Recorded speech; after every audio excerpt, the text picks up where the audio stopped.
the Spirit of God is upon us and in us and moving through us. And He's rearranging and rewiring. You know, I know a little bit about electrical, and you know, there is a source that flows through your entire house of power in the electrical world. And every light and outlet is connected to this one source. And when you break the connection between the source or the power, then it sets off a reaction to other components in the house. And when you remodel, things and sources are in different places. I'm really weirdly ringing. Are in different places than they are going to be when you construct new places and new walls. And so I just really feel like that today He's just wanting us to understand that we're in that remodeling type phase. And so because of that, where things were connected and sources were, and things that we had become aware of and we kind of counted on, He's shifting some things around. And so because of that, then there is old ways that won't work anymore. Said all that to say that. And so I think right now there's just a season of discovering just the shifts that the Holy Spirit wants to do. And when things shift and change, then if we're not careful, sometimes our response is based on an old memory or an old thing that we did before. And when He says, I'm doing a new thing, do you not perceive it?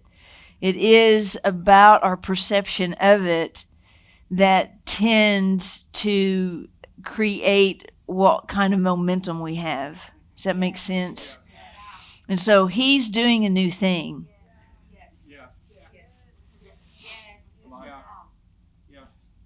And I want us today, you know, I'm going to talk a little bit today about a couple things. Let's just kind of get started. And I had 3 slides or so from Wednesday I didn't get to read, and so I wanted to read them today. Vinton, I didn't even get a chance to talk to you. There you are. Number 3, you know, in this book that you're reading, he talks about the divine consuming of humanity, living in the fullness of divinity. And he made this statement: Jesus saw a new way to be human. It's the next slide. A way to live each moment fully present and alive. Listen, this is the ultimate goal of humanity. See, when we're so consumed with where we are, you know, one of the ways you get tested on this is that you go to work for a company that's not yours. And, you know, it's different being an employee than a boss. And let me help you. The goal when you work is to discover what it's like to be the boss. You won't get promoted. See, we go into a job saying, I could do the boss job better. You can't. That's why you're not the boss. When you get there, when you grow up, then you will advance. Right? And you can make anything happen all you want, but it's the God ordering steps. And so Jesus saw a new way to be human, a way to live each moment fully present and fully alive. Imagine if your every choice and every action only and always created the good and the beautiful and the true. The genius of Jesus is that he teaches us how to become human again. God made humanity perfect. Humanity is God's created perfection. You are human. You are God's created perfection. You're just learning to live in that body. You're just learning to live with what He created. You're just learning to adopt His ways. And of course, we all know, I said it on Wednesday. I think I threw that slide on there. Let me think. Where did I put it? Yes, it's number 12. Before the truth can set you free, you must realize what? What lies are holding you hostage. How do you know they're holding you hostage? They talk. Right. They have a voice. Right? And what's coming out of my mouth presents where I'm hostage. So today,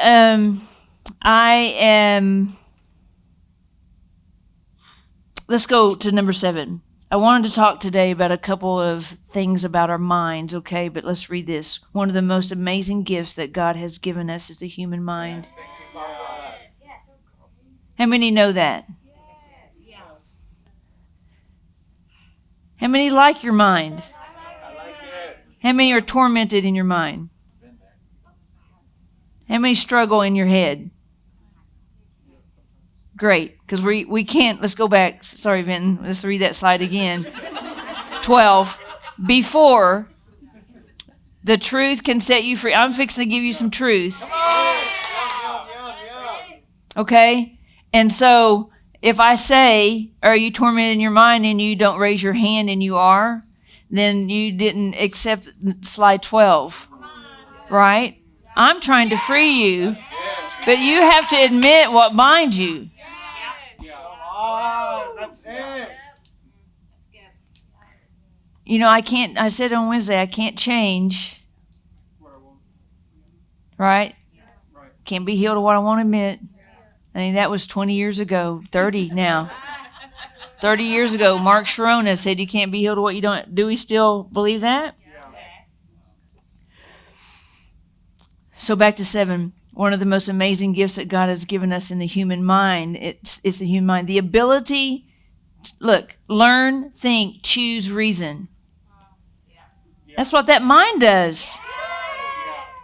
Learn, think, choose, reason. Learn, think, choose. You should memorize those 4 things. That's what your mind is doing all the time. It's choosing all kinds of stuff. That's the essence of what makes us human. While the ability to think makes us human, it actually goes deeper. Your thoughts become a reflection of who you really are. Do you believe it? Yeah. So I've started this new book, and a lot of these thoughts, not all of them, so sermon note people, I'm sorry, but I'm not going to give you the place where they're all coming from. But anyway, I've started this new book, and it's a guy that used to be the Thomas Nelson CEO. It's a publishing company. And he wrote a book, I can't even remember the name of it, Your Best Year Ever. And I just stumbled on it randomly, and I'm really, really loving it. And he's just really practical. And so I'm going to give you a few tips. Now you're cold, right? Let's see. There's just not going to be a happy medium, a little echoey. He just don't know what number we need. Let's try that number for a little bit. And he told this story, slide 11, about the invisible fence. And he was saying that he had gotten a new dog, and it was rambunctious. And as a puppy, they would open the door and it would just sprint out the door and run, and they would spend 20 minutes chasing it down. We have one like that at our house too. And, you know, ours, the one that we have that is the escape artist, it loves to be chased. So you know what that means? That thing never ends. There's not an end to that. You run out and she's like, yeah, here we go. So anyway, he's telling the story about how they bought one of those invisible fences, and they put out the little line, and they put in the little collar, and it has a little shocker on it. If you've ever seen that movie, well, I can't say it because it's probably a bad movie. Let me think real quick. I don't know. I'm not going to say it. There's a movie where the man put the shock collar on it, and it shocked him way more than he thought. But anyway, that was just a movie. It's not real. It's a really small shock. So Anyway, but he was saying that he trained the dog then. And there came a day where he took the collar off. But the dog didn't know that the collar wasn't on anymore. That's where we are sometimes with our thoughts. Right? So, got a new girl back there. 13. This is what I want to talk about today. Habits of thinking. Scarcity versus abundance. You know, in Proverbs, the next slide, Proverbs 23:7, it says this, "For as he thinks within himself, so is he."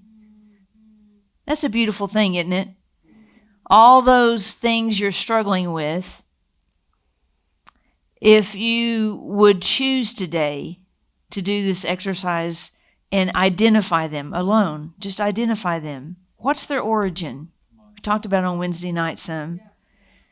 Every thought that doesn't line up with a promise from God is an enemy warring within yourself. And if you're not careful, as you grow older and you don't address those thoughts, they become the invisible fence without your collar on. They become a limit to how much you can expand because you're limited here. So remember what we said about our mind. What's those four things I told you to memorize? Kind of weak, but learn, think, choose, reason. That's what your mind's doing all the time. It's repetitive, without trying, without any effort. And the things that it's learned, it creates a habit. So if I said today, what's 2 plus 2? Don't answer it, but how many know that answer? You didn't come out of the womb knowing that. Right? Someone showed you a visual aid or something, got 2 crayons, put them over here, got 2 crayons, put them over here and put them together. And they said, count those. And they said, that's 2 plus 2. That you've just learned math. Not a high-level math. Right? But it's still math. That happened in every way. Relationships. You come over here, you have an abusive father, absent father, no father. That plus whatever you had, no mother, religious mother, happy mother. You put those together, you had an equation going on in your life all the time. And it equaled something. So just think for a second about your parents. Where does your mom fall in that category? Was she prosperous of soul? Was she prophetic? Was she amazing? Did she know who she was? Was she present? Or was she absent? Or was she abused? Or was she aloof? Or was she a rescuer? Did she have you to meet a need in her? And think of your dad. Was he godly? Was he prophesying around the house? Was he in jail? Was he a criminal? Was he an Ahab? And then add those together. That's what we're working with today. The summation of those 2 ads are what you are working with now called life. Your ideas and perceptions, how you think, how you learn, how you choose, how you reason, all came from that equation, and you're trying to change it. Agreed? So that's why it's so important to realize what we're working with. What are we working with? We're working with an equation from 2 people and other people. Add in siblings. Were you the baby? Spoiled right away. Were you the only child? Don't know how to share. Come on. Just where did you fall in the line? Were you in the middle? Right? All of that's part of this. Some of y'all are just acting like I'm making you mad right now. This is just you. Who's getting mad at Tisa right now? I can tell. I'm not going to look at you anymore. So that's what we're working with. And so then you add school. Were you bullied a lot? Were you made fun of a lot? That's your friend base right there. That's how you think everybody feels about you. To this day, I am friends with people who think I'm their old friends. I'm not those people. Ooh. I'm not those people, right? Y'all know what I'm saying? Yes. So I'm trying to give you, this is what we're working with. This is what I'm working with. So then when I present, this is what God wants to do with your life. All of that other stuff in your math pile comes over here, and now I'm trying to sort which thing I'm talking to. Is it a 7 or is it a 10 or is it a mom or is it a friend or a dad or a job or a pastor? Are you with me? Yes. Good. It's your job to identify that. That's called being self-aware. Right? So when God comes and He's always presenting more promises to attain. Don't you love that about Him? You kind of get to a pretty cool level, right? And you're like, He's like, hey, I don't know if you know this, but I've got more. And you're like, man, I don't even know if I can do everything I want to do with the part I got, right? And He's always, it's a constant invitation to the more. And what's cool is He makes an avenue. He shows the road to the more. Now, I'll help you out here. I'll give you some clues to success that I've said before, but in the context of this new math problem, maybe you can hear it in a new way. But all the spiritual side of you only works in context of a supernatural family to its full potential. Now, in the world, it's all about independence. Who can you convince in the world to loan you money to do what you want to do? That's the world's sample. But the kingdom sample is how can you die to your way, to your math, to your old math. That wasn't even kingdom math. And how can you hook up with what will advance that hunger, that eternal dot that He planted in your heart? And so let's think about, if you can, that if I love this analogy in Proverbs 23 because that word think, I said it right there, it means to split open. So as a man thinks, splits open, looks inside here, what do you see?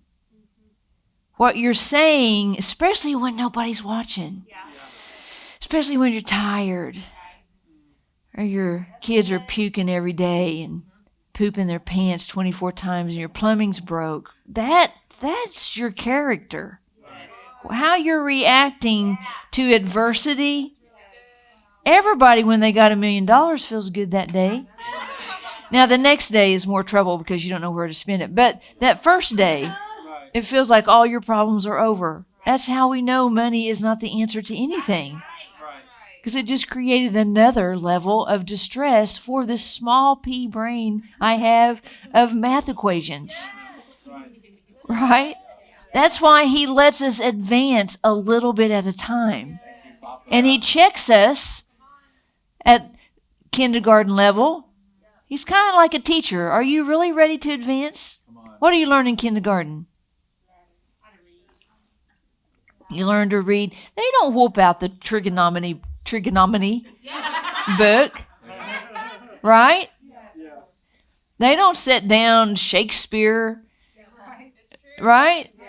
It's the level in which you're at right then. And God does the same thing. See, I think that's a good God. You know, you can determine what grade you're in by what you say when trouble comes, when you're tired, when your plans are slower than you thought. Heard a lot of that one this week. You just made up your own calendar is what you did. I mean, if I focus more on what was going on the inside than some random goal I set on the outside, the random goal on the outside would run into me. That's it! When I am so focused on that out here, I can't find it. Yeah, it's so true. I can't find it. And so I love it because if you read in that chapter, the Passion Translation says this: it's like eating with him is like eating with someone with a hair in his throat. His mind is not with you.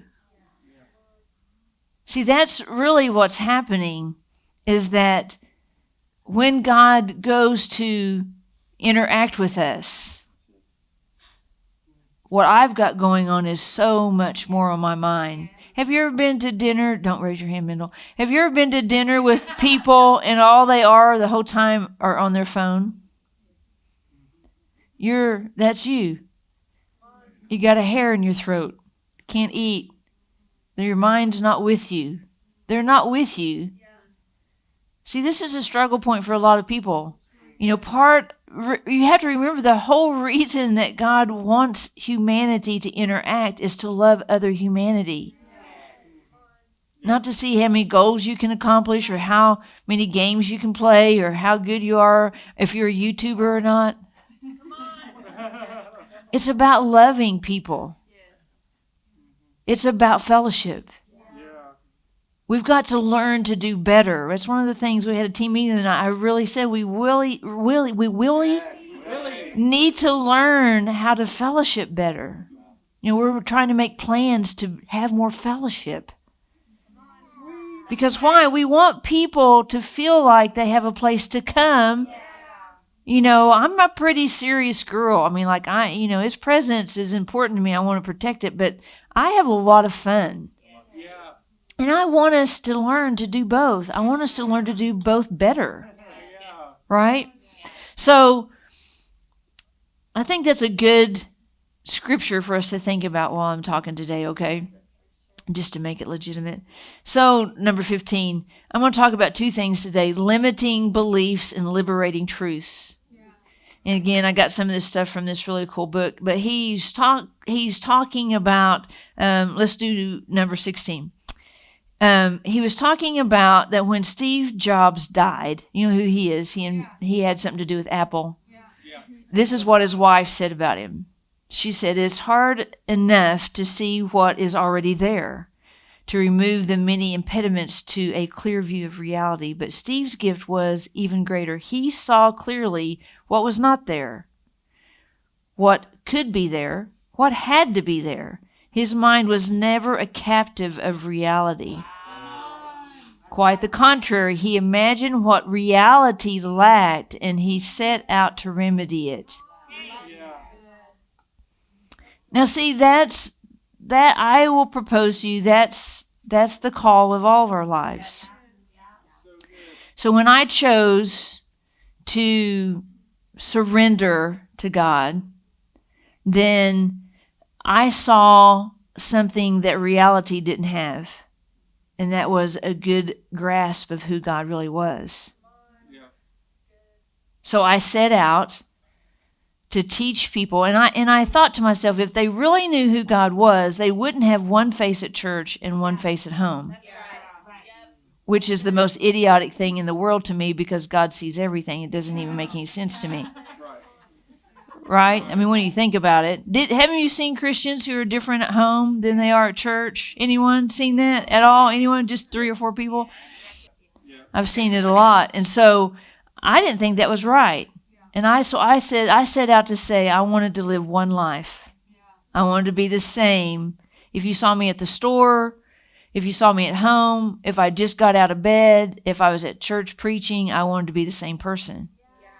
And what I discovered was that I had been taught some religious lies that made me perform at church. Okay, that's what's happening when you feel differently if I see you do something than you do with someone else that you're way more comfortable with.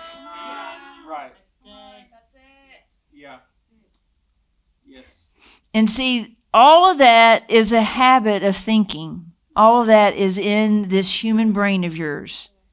You are, I'll just shoot it to you straight, okay? That's people pleasing. Yes. That's good. Yes. And what God does is when we do that, He sets us up for success. Yes. Come on. If I'm going to people please, He'll set it up for success. I will spend my life running around from person to person, from house to house, job to job, trying to find someone to please. Find someone that tells me I'm okay. Find someone that tells me you're amazing. But I don't even feel it in here, so I'm running around to people. Are you with me? Yes. Do you agree? Yes. Well, some of y'all do. Those people that are mad at me are still mad.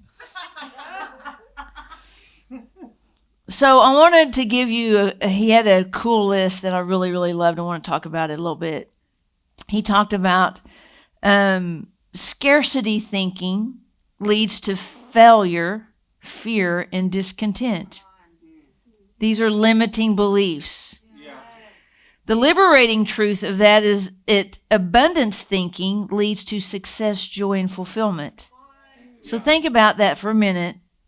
Just do y'all have the capacity right now to get a thought, one single thought? Not that you're mad at me either. One single thought in your head right now. Does everyone have the capacity to focus on one single thought? Yes. Would anybody want to share that one thought with me? Okay, great. I was thinking about how someone I talked to a couple days ago Yeah. was telling me that what set them free was learning the scarcity versus abundance mindset.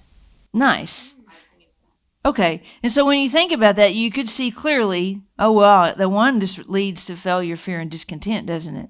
Yeah. That's easy to see because you heard some words about it, right? Yeah.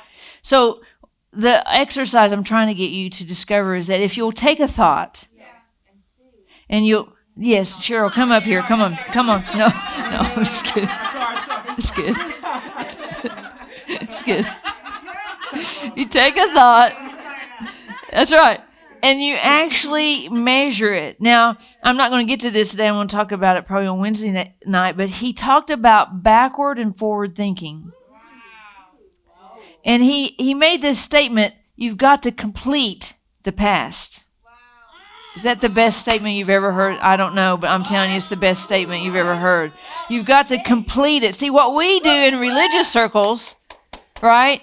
We're so afraid to be Lottie. But he was saying that when I look backward at my life, I need to do three things. I need to learn from it. I need to be aware whether I want to repeat that again. Right. And I need to analyze it to see if it was good or bad. Right. Right. That's what I'm supposed to be doing. See, when you know, I have the ability to do this all the time. There's a Tic Tac or something right there on the floor. I was like, well, it's so obvious because it's just bright orange. When we do, say, like we're doing a house and we picked out some tile and I discovered it's extremely difficult to lay because we had to lay it because the guy that we were going to hire, it was too hard for him. So in that moment, you know what I'm saying? I will never buy this tile again. Right? Because the level of complexity versus the outcome, I could have picked something else. No one's going to walk in there and go, oh my gosh, I know how hard that is to lay. Right? That's not going to happen. And so there's not going to be any appreciation for it. It was all that strain and struggle, and I made that on myself. It wasn't as big of a deal when I didn't think I was going to lay it. Right. Yeah. So see, that's the thing. And when we forward think, we think about possibilities because we have completed the past. It's done. It's complete. I glean what I needed to learn from that. I don't get stuck back there acting like that's my identity. Right. And I'm saying, okay, well, what are my new actions going to be as I forward think? Based on completion of the past that I learned. I closed that book. I have closure on it. Do you see that? That's so simple. I feel like we could go home with that. And then I'm also going to make progress different than I did before. Because I learned. That's really what living and learning should look like. We lived and learned this morning. I said, okay, well, here's a good time. We're going to get here. We're going to do this. That wasn't enough time. If any little thing goes wrong, which a million things went wrong back there, it wasn't enough time. So I'm like, I don't like that feeling, so we're going to get here. Or you better believe next Sunday, we're going to have a new time. Because that wasn't a good time. By the way, we're changing Wednesday night small group time to 6 because that wasn't a good time. 6:15 doesn't work. So see, everything, do you understand? That's how you do. You try something, you live and learn. Now, if you're one of those people who's like, oh, we just said it, we do it, we're just going to keep doing it. That's just what we said we were going to do. We're just going to do it that way every time. This is what we're going to do. That you're just rigid. Right? Are you with me? Okay, let's go to the next one. So we're still talking about limiting beliefs and scarcity thinking, right? And liberating truths and abundance thinking. So limiting beliefs are and scarcity thinking are I'm entitled and I'm fearful. Here's a really simple get. Thankful and confident. Thankful is not, it's free. It's free. Listen, if you have a hard time not seeing that the glass is half empty, if you're a negative Nelly, I want to make you raise your hand so bad, but I already know. But if you're a negative Nelly and like everything about you just sees things bleakly and you just look at the glass hat and you just always think everybody's taking advantage of you, you're living in a limiting belief. You're limited. You're so limited. And so if you're limited within yourself, you'll be limited out here where everyone else lives. And guess who's limiting? Just in your noggin, as you think you are. You're limiting here, you're limiting out here. It doesn't change. The next one is believe there will never be enough. That's limiting. See, that's an actual belief that we have. That's what these things are. They're things we believe, but there's an actual truth that will set us free. The belief there will always be more, where that came from. See, that is the absolute truth about life. I mean, honestly, it's true relationally. It's true with dogs. I've lived now through, 4, 5, 6 dogs. They don't last forever. And the next one, they just I got my little Scouty now, and she's just a little piglet. She grunts around. She just has all these little attributes my little Nunu didn't have, And see, that's just like there's more where that came from. Right? It's just, honestly, it's the same thing relationally.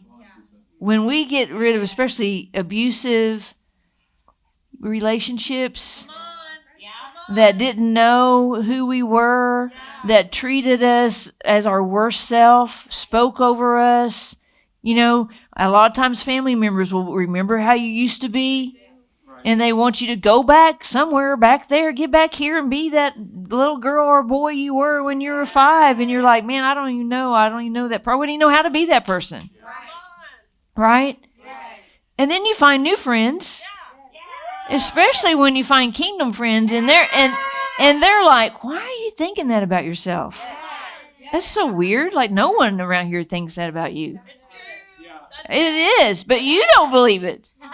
You're waiting for the... It's true about jobs. Oh, I lost some of you there. Listen, what you're learning in your job right now is something for your future. I would just ask God every day to help me see what I can see there that is so limiting me. Because guess what? You're miserable, and you find other people at your job that will be miserable with you. Y'all can all flock together, sing another song. Listen, there's always going to be something to say bad about everybody, you and the boss. You ain't perfect. The boss ain't perfect. You don't know what it's like to run your own company. You don't know what it's like to buy insurance, to pay taxes. You don't know what it's like to have the liability. You don't know. You know, Pam and I are in search of these new plumbers and electricians. And so, you know, we have to ask ourselves so many questions. Well, if we are not going to be there every second watching them, do we trust them? If they blew up the house, do we want to be responsible for it? You know, you don't even know the weights of things sometimes, and all you look at is, well, you know, I just showed up and got my $10. You know, as we advance in stewardship in the kingdom, we realize God's supplying everything anyway. We act like how well we work supplying it, but it's not true. That's just a reflection of your character. That's a reflection of what you do in the dark when nobody's watching. It's not a reflection of God's goodness or not. And see, when we have such negative Nelly thinking, then we carry that into our job, then everything they ask us to do, we look at it through the lens of how that affects me instead of how can I make this company better. And it's the same way at church.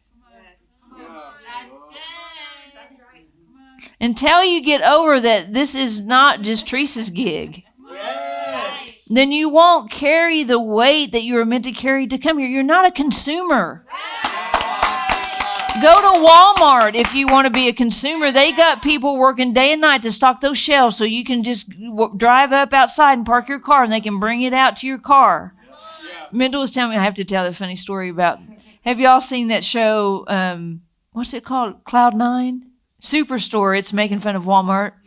And so they started this new thing on there where they, you know, will bring your groceries out to your car. And so she was telling me about this one where the lady had a van and it was packed full. So she just pops the lift gate, you know, in the back, and you know, if you know one of the characters on there, he's like standing there going, ma'am, where do you want me to put this? And she said, just put it in the car seat. So he opens up the side and he was like, but ma'am, there's a child in the car seat. And then the next scene is he's holding the baby and she's taking everything out of the car because what she bought's too big to even fit in the car. And then another lady was mad because it was taking the girl so long to put the rug in the car, but the rug was longer than the car, so she just drove off with the rug sticking out of the car. That's entitlement. I would search your brain to find ways of entitlement in you at your job. I don't know if you know this, but just the fact that they gave you a job means you can't be entitled. You don't deserve it. They gave you a job sight unseen. They didn't know if you could even wipe your own butt. They didn't know. They didn't know you. You were a stranger. Right? And they entrusted you to build what their hard work built. That you were just sitting at home eating bonbons, and then you didn't even know how to fill out the form. Right? So if we're going to advance in our thinking, as a man thinks, right? Out of the abundance of the heart, the mouth. Just listen to what you're saying. Ask somebody to listen to what you're saying. Tell them if what you're saying is good. Give them a chance to give you some feedback. Number 21? Yes. So, scarcity thing. Assume that they are the way they are. That went over some of y'all's heads right there. This is just the way I am. I can't change. This is just the way I am. Right? Assume, abundance thinking, assume they can grow, learn, and develop. Did you see that word assume? It's just going to happen. I just can. Yeah. Right? Yes. The next one. Default to suspicion and aloofness. Oops. Yeah. Kind of got you on that, huh? Yeah. Well, I don't know if they're going to do what they say they're going to do. Right? But abundance thinking is default Right. to trust and openness. Let me just shoot it to you straight. Your ability to trust the wrong person is you.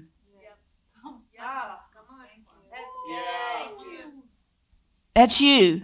There's a need in you, and you want to trust, girls, some cute thing that promises you stuff that you need, and you don't even check his heart. You don't even check his character. And you marry them, and they are just what they said they were. They are. Right? It's the same way with everything else. You know, if I go to work for somebody, I had this guy come to work for us the other day, and he was a jerk. And we had this funny, hilarious interaction. So he's in there being inappropriate, and I'm just saying stuff to him. Not very many things. I wanted to say a lot more. I was really restraining myself. I was in complete self-control. And he says, Pam, I need to talk to you outside. And I was thinking, I wonder if he's talking to me because I'm the only one that he's probably talking to. And I said, are you talking to me? And he's like, yes. And I said, well, I'm Teresa, first off. So he takes me out back behind the big dumpster, and I thought he was going to say, this is how naive I am. I thought he was going to say, you know, my wife just died, and I have been acting like a fool, and I'm really sorry for acting so ridiculous. But he proceeded to chew me out and tell me that I can't talk to him this way in front of his boys. Now, I wasn't really talking to him anyway in front of his boys, but he couldn't get one over on me. You know what I'm saying? Like, he was so used to being the big boss, walking around, telling everybody what to do and barking orders to everybody. And I had to help him. And then I had to fire him because he could not conform to the standard. Now, see, I didn't need him to work for me. See, he was so unself-aware that he thought he could do anything he wanted in an environment and no one would say anything. And then he thought he could confront me. He met somebody way above his standard. Now, see, he claimed we had a clash of personalities, even though I told him that was not what was going on.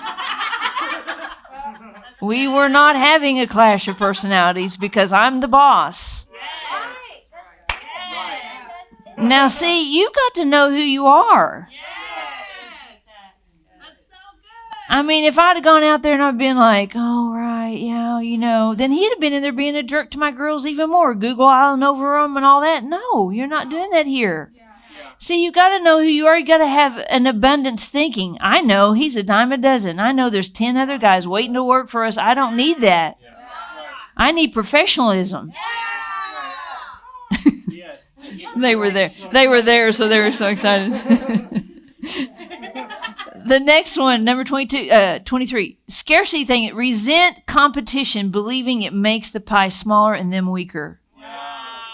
Now, you know, there's a bad side to ill motivated competition. But the point of it is that I should paint something, and I should look over and see somebody else paint something, and I should be like, I think I can do better.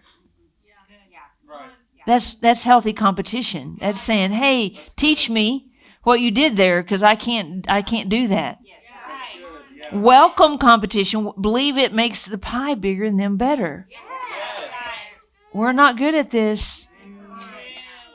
We're not very good at this in this room. We're so fragile.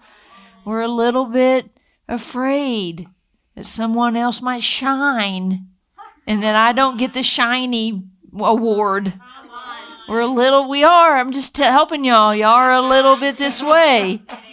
And you have to know there's a lot of pie being passed out, Yeah. right? You should want everything you do to be critiqued. I'm just telling you. Oh, y'all said yeah to that. But when it comes, y'all are like, no.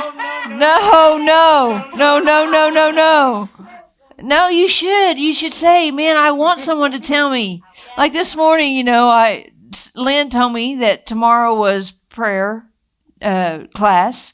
And so when I got here, Vent and Tess have been working on some slides because we're going to do announcements different. We're going to be having these slides rotate and so I stuck on there. Don't forget, it's tomorrow. So then Vinton sends me a text and says, wait, is prayer tomorrow? And that's the 31st. I was like, no, Lynn, tomorrow is not prayer. And so, but it's funny to us. That's funny to us. It's not serious. Like, I'm so glad that, and so then, while he's up there playing and warming up, I change it right before his very eyes, And so then we have a whole funny thing going on. See, we've got to get feedback. We've got to let people tell us you did it wrong.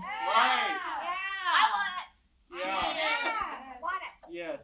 We do. We have to let people tell us that's not good. Because what do we do it for then anyway? I mean, think of your boss, and your boss can't tell you that you're slow. You're slow. You're lazy. You're slow. You need to pick up the pace picante. You need to do something different. What if they can't say that? Then you know what they're doing? Let me tell you what they're doing, because I do it. I find all the easy jobs that I can know that you can be successful at, and I let you do those. Yeah, it's sad. What's happened to people in this room? And so that's not good. Yeah. You want to challenge yourself, right? Yes. That's how you actually continually increase your thinking. Yes. Then you learn you can do anything. Yeah. That's what you want. Yes. 24. Scarcity thinking, they're pessimistic about the future, believing that tough times are ahead. Now, surely no one in here thinks like that. Duck. And abundance thinking, they're optimistic about the future, believing the best is yet to come. Yes. Listen, remember, this is truth versus beliefs that we have, right? You can see the limiting power in them, right? Just in what I think. Limiting power in just something that comes across my mind that I don't check. Right? Are y'all with me? Yes. The next one is see challenges as obstacles or problems as obstacles. Anybody got a problem going on in their life right now? Put it on your mind right now. You got it on your mind? And me feel like their problem's pretty big.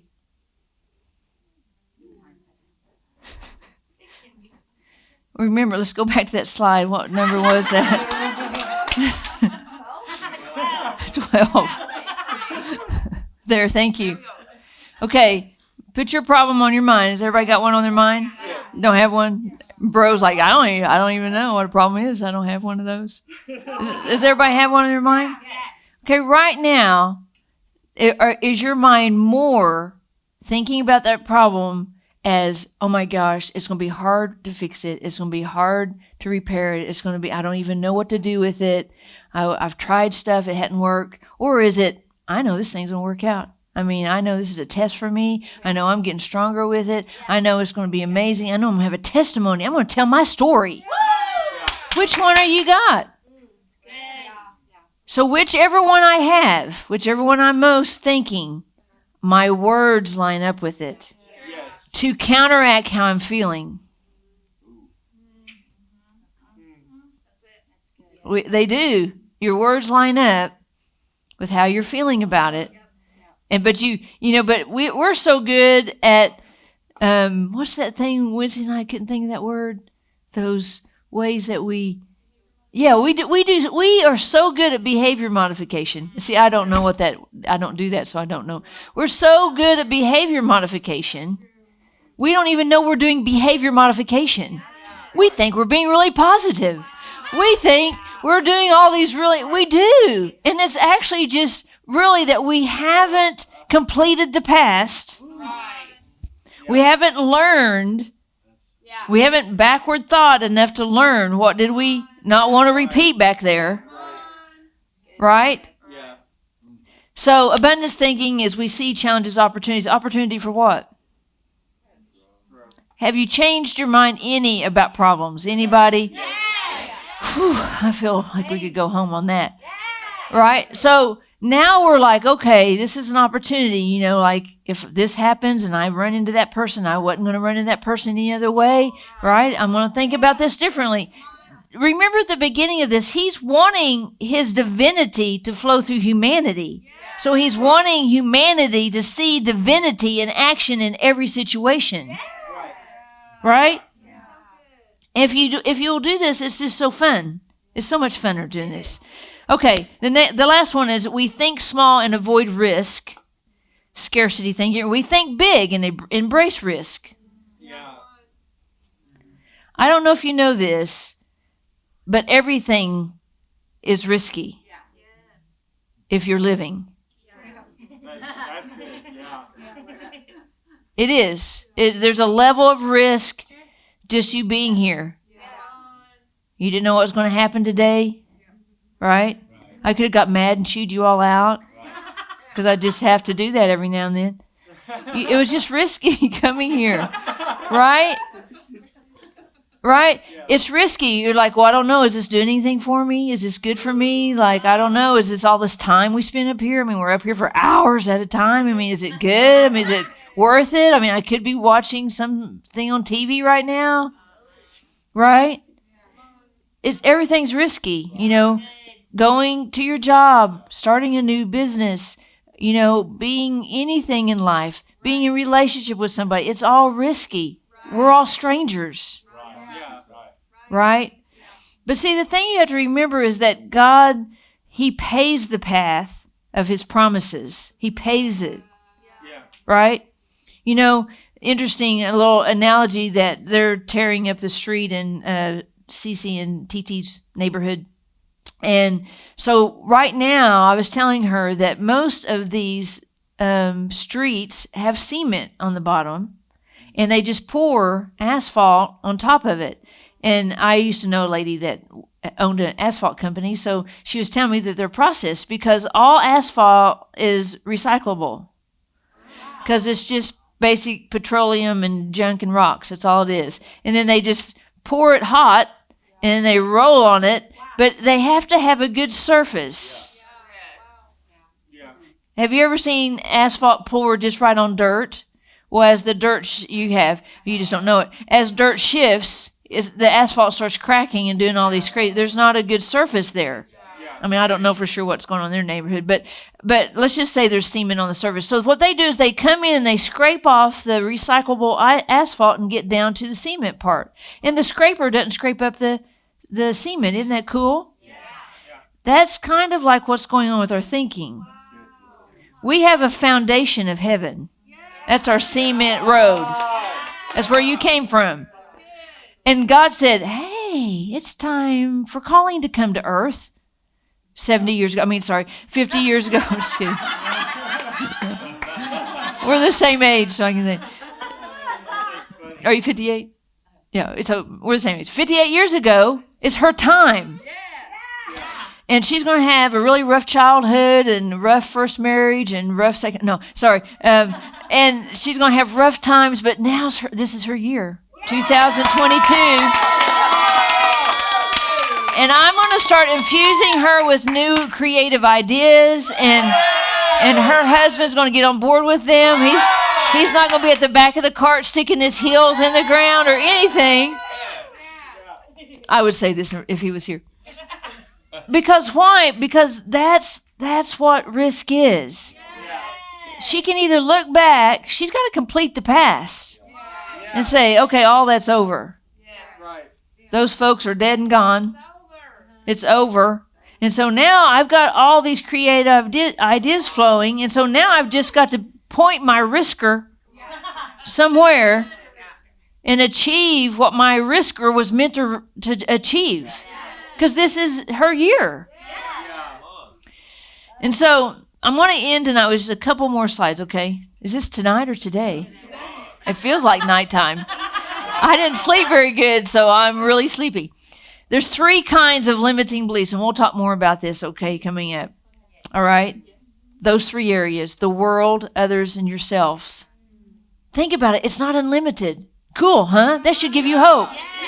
So I propose this week, if you would do this little exercise and say, okay, what are my limiting, and I gave you a list of what they look like and feel like, beliefs about the world, and just try your best to write some that are not in that column anymore. If you've got limiting, say, okay, I need a liberating truth here. Right? I need a truth about the world. I mean, you could start with an overarching view that God loves all humanity. So when humanity's acting like a fool and hurting me, it's just because they haven't encountered the love of God. That's it. So they are going to do that because they're looking for love. And so you may be in the way. You know, I'm sure this guy the other day, he was looking to be Mr. Big Boss to his little boys he had in there, barking around at them, telling them, showing off to them, telling them how he was this kind of boss, I'm this kind of boss, and this is what I require, and saying all that in front of me. I'm sure he was thinking, I want to get so much respect. But, you know, I had to help him because I'm a helper. I'm a helper here, and I'm a helper elsewhere. I had to help him. So, and I had to tell him, talking to those boys is wrong. You are wrong. He tried to tell me how they needed that. And I was thinking, no, they don't need that. See, so he was limited in his ability to be a good boss because he had the belief they needed to be talked to that way. That's how you see these limiting beliefs. The liberating truth was he could show honor and they would do better. But it was really great because, you know, we came in, the girls were just thanking me for firing him and thanking me that the environment returned back to peace, you know. And so then they felt what? They felt safe. When Big Mama came and she said, no, no, no. Right? That's what the world's looking for. Go be a big mama somewhere and make some more people feel safe. So he says right there, watch out. Limiting beliefs distort our view of the world, others, and even ourselves. That's what they're doing. They're distorting your eyes. And see, if you're prophetic, you see a lot. Can you see, this is why the prophetic has gotten a bad name, is because we see with distorted lenses and then we put actions and we call it God. And we call it prophetic. Right? Okay, my last thing. Mendel, are you coming? It's hard to get your hopes dashed if you never get them up to begin with. But that kind of cynicism poisons our soul and sabotages its results. Listen, you may not do this at a really deep level, but just if you do it on a surface level, you're just poisoning yourself slower. Yes. Yeah. Wow, that's good. You're just letting it seep in slower. It's still right there on the surface. Every place you're not self-aware, how you happen on your community, you're poisoning. Wow. Everywhere that you're just like, it's everybody else, it's not me, you're poisoning. Yeah. Every place you don't get feedback, poison. It's just true. And then you'll find a bird and you'll flock together, right? Yeah. Are you with me? Yeah. That kind, poison ourselves, sabotages our results. Our beliefs, our beliefs about what's possible have a direct impact on the reality we experience. Think about that. It's just what I think is absolutely possible. Yeah. Right? Yeah. See, Aubrey and I talking about art stuff. Well, you know, her family lives under an attack physically. Well, I'm trying to teach her to get out from underneath that because why? It will cancel all the events. Right. That's the goal of the enemy. It's the same thing I've done with the worship team. If Shooty used to have a limiting belief that she didn't think she could play the piano good. I mean, to us, it just sounds so crazy. We can't even know, but it was still a real thing. And so that was limiting. Yeah. But what if you could change your sense of what's possible? I love this next little, it says, when a distinguished but elderly scientist states that something is possible, he is almost certainly right. When he states that something is impossible, he is very probably wrong. He quotes this guy, it's a failure of imagination. Yeah. What are we talking about right now? We're talking, all this is about our imagination, every single bit of it. You know, so that's what happens even in the church when we've experienced something in God before. We can get a belief system that is so far off that someone can't even approach us about it. You know, and so this is the season that we are looking at. We're going to we're going to talk about on Wednesday, completing the past. Isn't that a great line? And actually learning from it to know what to do in the future. You know, we remodeled the upper room. And I love these little carpet squares. They're so easy to work with, so easy to replace. They're cheap. I ordered them last time. It was like $500 to ship them. And then when I ordered them this time, it was free shipping. And so that experience we had with them before made us know, well, we could do that again here. So there's no limit. I mean, when I walked in here, I was like, this floor, no. And I was like, we'll just get those squares again. And I was like, well, let's just put them on that. Well, let's just put them over there. Well, let's just put them over there. Because why? They're inexpensive. They're easy. We can install more stuff. I don't have to pay somebody to install them.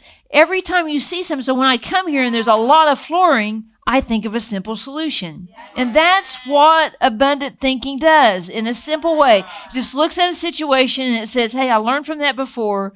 There are things I learned from the carpet squares before that we didn't do this time. And then this time we do them different. And see, that's all it is. And when we learn like that, then God expands us. So come on, Mendel.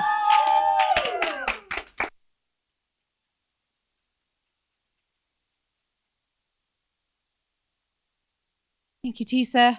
It's an awesome word, huh? Yeah. I love the terminology, that scarcity thinking versus abundant thinking. Of course, it reminds me of, I think it's John 10:10. It's one of my favorite verses, that he's came to give us a life that's full and abundant, the abundant life. And so that points directly to what he designed for us to experience in this life. He promised us, he said the thief comes to steal. He comes to give life in abundance, not just a little scarce amount of life, but an abundant life that's overflowing with goodness, with his abundance. So I had several things going on in my mind that with what Tisa was sharing on today, and I was thinking about the integrity point on our word of the year. Remember on the first page there, it talked about integrity being one of the goals. And when I first think of integrity, I tend to think somewhat of being like having good character, like integrity in your job and your work and all that stuff. But I love the definition that and the phrase that Tisa put on here for integrity was actually the state of being whole and undivided. So like if a building has good integrity, you can count on it standing up, right? It's solid. It's undivided. It's not going to fracture under the weight of doing its purpose. Same thing with, all sorts of things. We think of the integrity can be used for different reasons. And so I think this is so awesome that it's the state of being whole and undivided. So when he wants us to operate with integrity, that means operating in a state of wholeness in ourselves, that where we are not divided. And so he's been talking to me a lot about different ways that I operate that create a division within myself. And for me, I try to compartmentalize things a lot because emotionally I can feel overwhelmed by all the feelings that I'm feeling, but he speaks to me through my feelings. So if I'm compartmentalizing them, then that's not going to work out real well if he's trying to communicate to me, right? So I'm sure several of you in here do that too, where you overly compartmentalize, and that shuts him down. So I have a whole bunch of words I could read about that, but I'm not going to today. But I had so many things to choose from. I wasn't sure what he wanted me to share, but I feel like this one word here I'm going to share kind of speaks overall to where we're at and why we're talking about this not being divided. And there's several different ways we become divided, though, and that what Tisa shared on today is one of those ways, because when we have some abundant thoughts and some scarcity-minded thoughts, then that creates a division. Because if he's in the abundance and we have scarcity thinking, then we are divided from him in his way and the way he meant for us to operate. So our design is then divided by these beliefs that are not in keeping with what he said or how he made us or how he made the world to operate, right? So I'm going to read this word, and I may stop at a few points just to tie it together with this. But I wrote this actually back in December when I was feeling the weight and the excitement and the power of what he was pouring out, and what I knew that this word of the year was going to bring, and just all that we don't even have words for yet, that he's pouring out right now, right, that we're entering into. And so I said, Papa, I know you're on the move. I know you are. I know you are bursting onto the scene with new levels of revelation, with new ways for us to operate, with new ways for us to partner with your power, for your glory to be displayed in us, on us, and through us. I feel it, I sense it, and more evidence is being revealed that speaks to the same thing. You made this world in ways that are still mysteries to us. Humanity thinks they've got it all figured out, but just when their confidence reaches a peak, you uncover a greater, deeper truth. Oh, that humanity would be humbled by this experience. You are the great keeper of time, the distributor of truth, the one who unveils what people thought they knew. My heart is filled with excitement for what you are bringing, not to mention the ways that you are speaking, that you are sharing your secrets, allowing us to feel your heartbeat. I've tasted and seen, and I simply can't get enough of you. But Papa, the distractions, even in my own design, they sometimes seem so powerful and overwhelming. I try to contain them, to put them in their proper spot, to protect this place of operating with and for you. But they seem to overpower me. It seems too much for me to contain, as if my grip is just too weak or small to restrain them all. So I want to propose that maybe this word today that Tisa shared has elicited some similar feelings in you, because we were all pinged at different times, recognizing where we have scarcity thinking. And so our response to that moment when we realize we've got some work to do, some things that are kind of out of alignment, causing a division in us, is very important. You know, our response, how we walk out of here with that realization is so important. So one thing from this word, I'm saying, oh, that humanity would be humbled by that experience when we think we know something, and then he just reveals a greater truth that we actually have something wrong, off, you know. I can't think of what it is, but I know I've seen these little toys or a maze type thing where you flip the switches, and if you flip them certain ways, then it blocks the flow of the little marble or something like that. But if you once you get it all figured out, it opens the whole track up. All right. So that's what he's wanting to do, is he's wanting to be able to flow through us. And we've got these little dividers where we've got a switch flipped.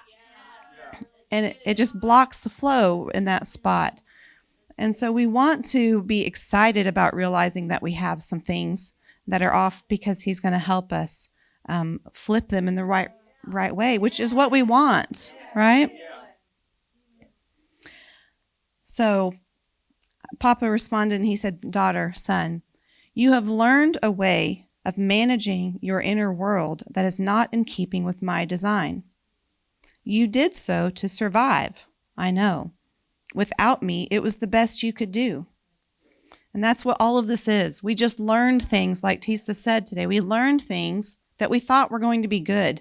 We thought were going to help us function better in the world and be whole, healthy people. But like she said, we have gotten off in some of those. And so we did that to survive. And without him, it's the best we could do. But daughter or son, you are no longer on your own. I am with you, morning and evening, all through the day. I don't wait outside your door until you are presentable. I don't meet you at the office to start our day after you've done all your prep for duty that day. I'm there when you sleep and when you wake. You were never meant to operate with all these dividers in place. It's not your design. You were not meant to be divided in heart or mind. When I said I would make you whole, I meant there would be a wholeness for you to operate from. Not in designated parts at designated times, but a wholeness of body, spirit, soul. A wholeness of heart and mind. I need you to let go of the reins. I need you to allow your design to flow as it was made. And so that's where we're at right now in this season. That's where we're at. He's pouring all of this out.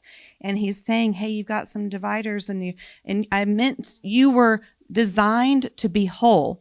He made a way for you to be whole. I heard someone else talking about the completion of the work of Jesus on the cross. You know, that when Jesus died on the cross, it completed the work of our wholeness.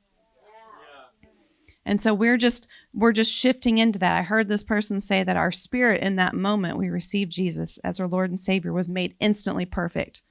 Our spirit, but now our soul is catching up with our spirit.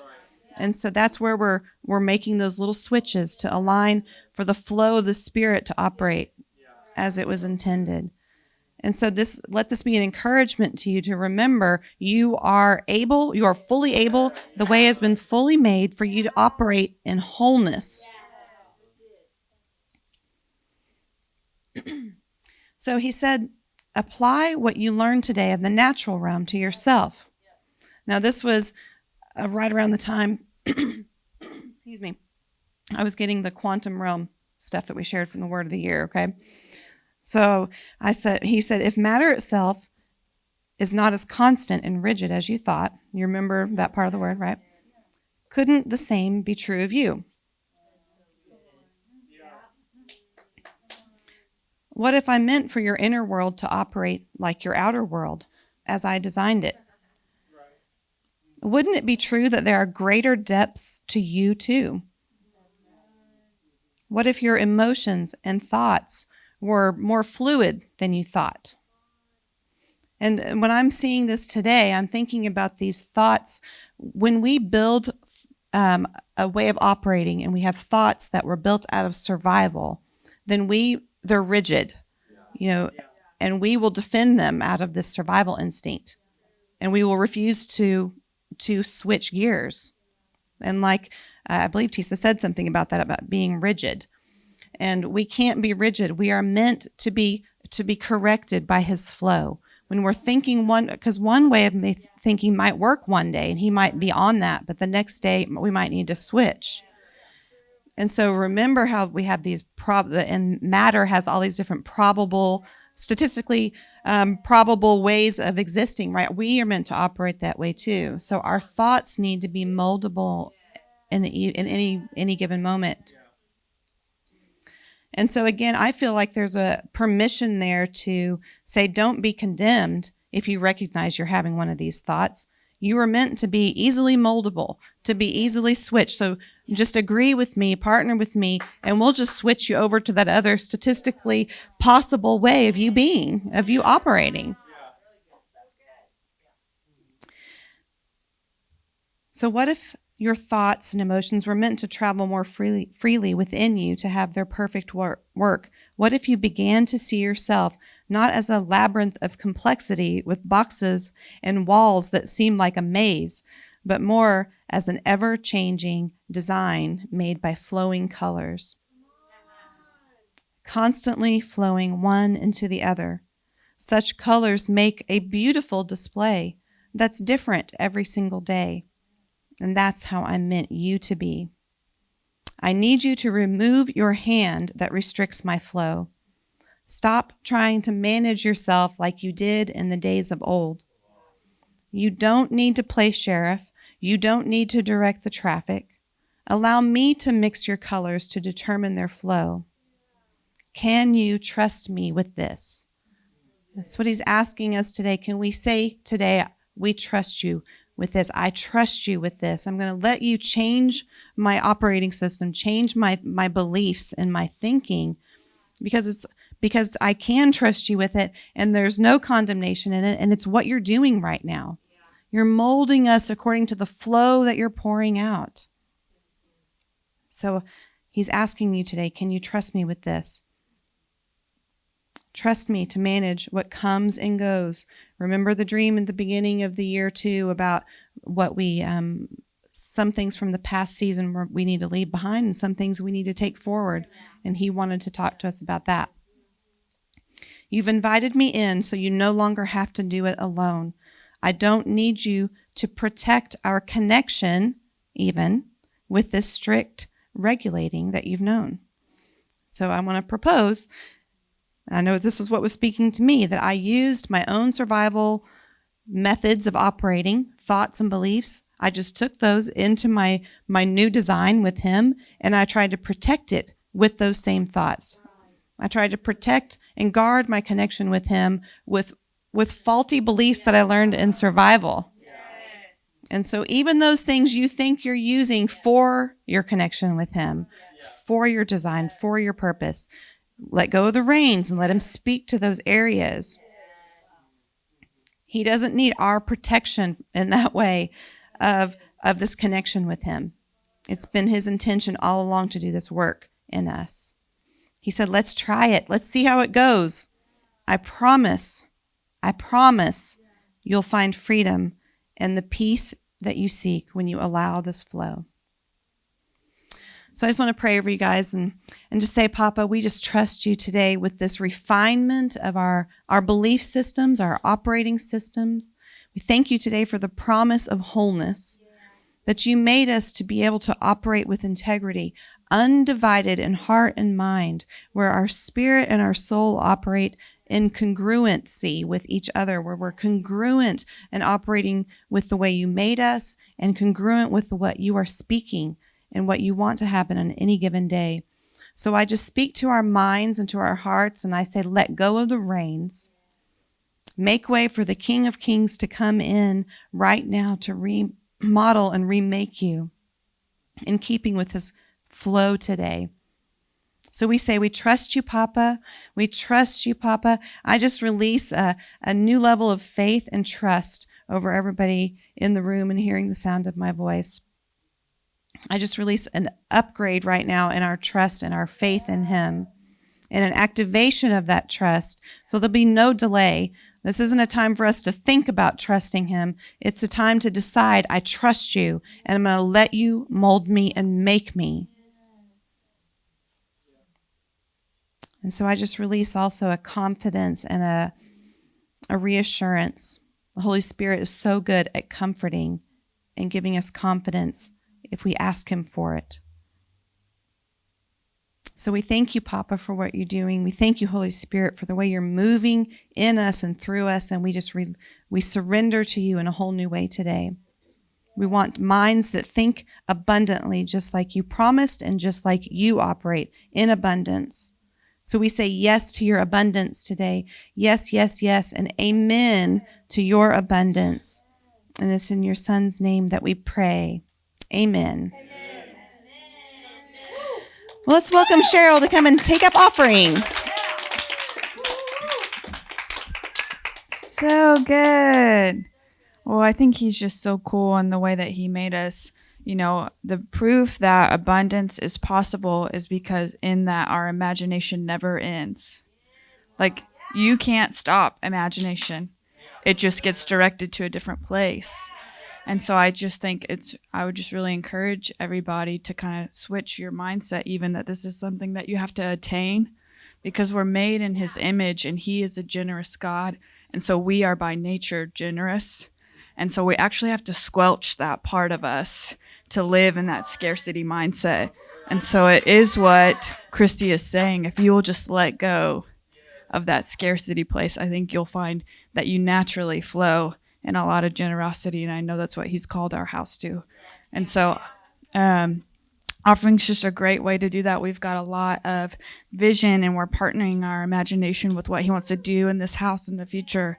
And you get to play a vital role in that. And so your offering can do that. We've got a couple ways that you can give today. We've got our website. It's onelifeok.com. There's a place on there that you can give. We've also got Cash App, which is on your mobile device. And our handle for that is $OneLifeOK. And then in-house, we've also got our box over here. You can put cash and checks in there. Notate on the envelopes given how you want to give. And so with that, let's stand and do this new offering decree. Ready? Papa, all abundance is in your hands. I say my heart is filled with gratitude today for all that you provide while I seek first the kingdom in my life. I say today that I will steward well what you put into my hands this year.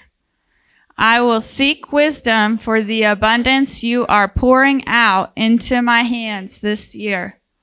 This is the year of expansion and growth.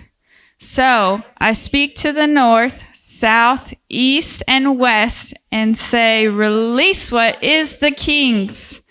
Release what is meant for the kingdom. Release what is meant for growth. Release, release, release. I speak for the resources to be unlocked. I speak to any blockage to be unlocked. I speak to any finances that are imprisoned to be unlocked. Unlock, unlock, unlock. I speak to creativity to be unhindered. I speak the favor of God and man over my life this year. I will use my creativity to expand. Creativity, arise, arise, arise. Papa, I say, make way for the King this year in my life and the life of my tribe through your abundance. There's more with you in 2020. Yeah, Daddy. So we just say thank you, thank you, thank you. We just, we give our whole heart, undivided, all parts of us join together in your name. And so I just bless this offering today. Amen.